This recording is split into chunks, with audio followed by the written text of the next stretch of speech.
It's going to be interesting to see what happens in terms of ICE as a campaign issue.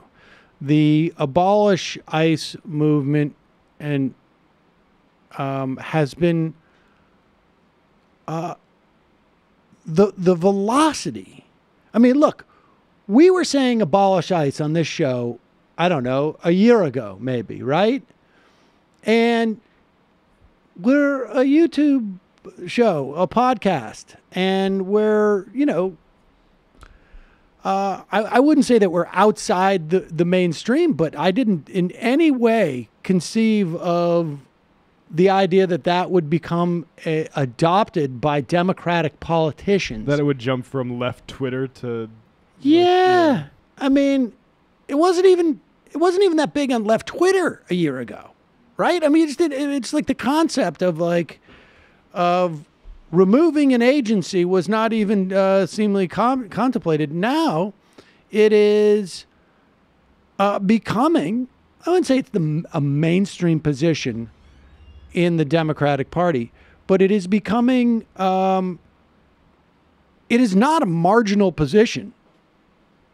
Within the Democratic Party, there is a significant strain of Democrats now who I believe by the fall will be adopting. I would be surprised if not like a third of the Democratic Party, in terms of people who are running for re-election, don't adopt this stance in one form or another, which is sort of stunning.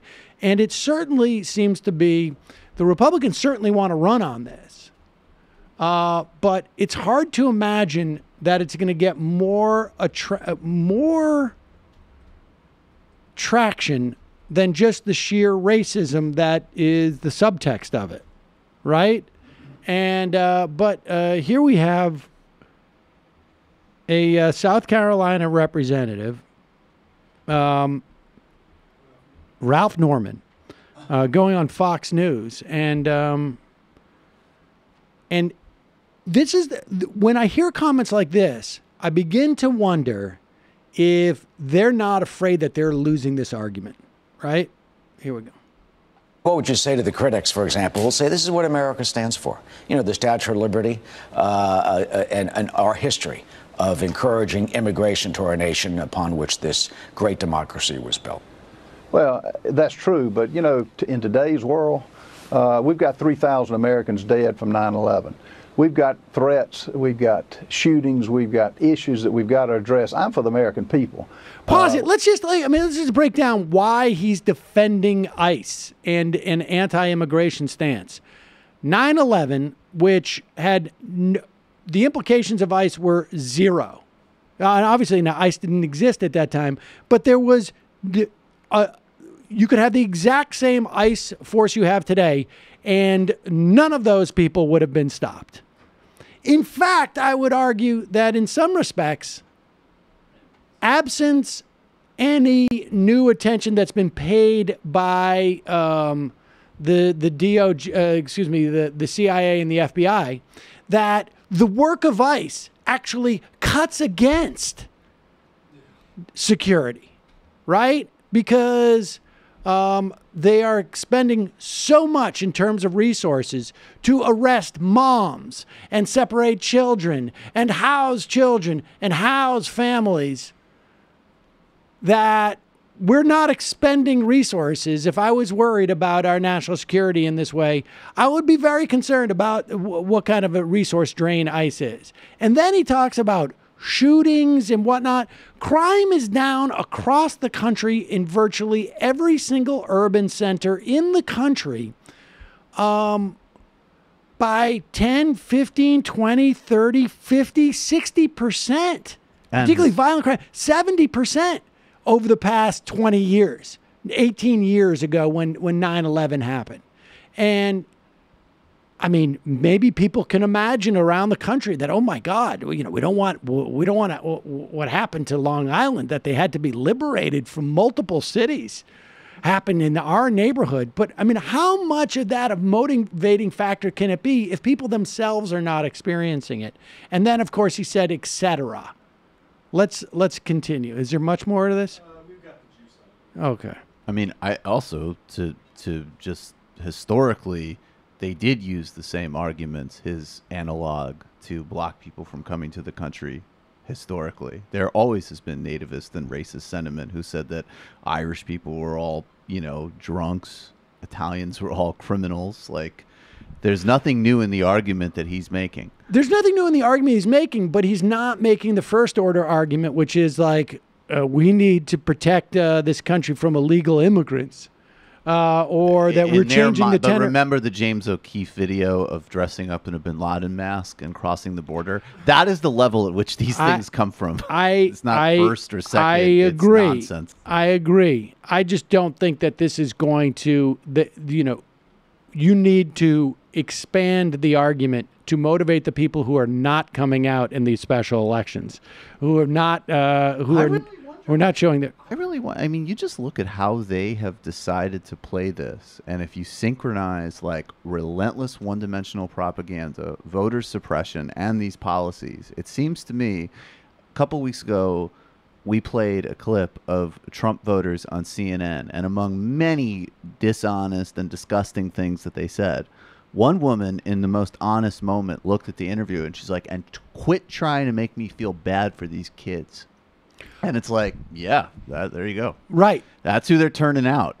And I don't know. Maybe the theory is suppress and depress the rest. I don't know. Yeah, but here's the thing, is that I'm not, none of my comments are posited on the idea that Trump voters are not going to vote for Trump voters. I perceive Trump voters as being immutable. But what is clearly a problem for the Republicans, and I think we're going to see this in the polling as we move into, sort of the more likely voter models, and whether or not they're correct is another question. But there are just simply more people, whether you want to call them Democrats or left of center, or even maybe even slightly right to center, people coming out and voting for Democrats than they are Republicans in all these special elections. Now, it's quite possible. Maybe that's indicative of nothing. Maybe that's just a total coincidence that we keep seeing these type of numbers. But I don't think so. And they have not been able to figure out, even in an issue like this, like ICE just does not seem to have the same resonance. But what it does is it keeps forcing politicians like this and voters like that to come out and say, don't make me feel bad for the fact that we are literally, functionally orphaning 12-year-olds in the name of our national security. I mean, that's the argument. Every time ICE is brought up, why would you want to abolish ICE? Well, because they are orphaning children.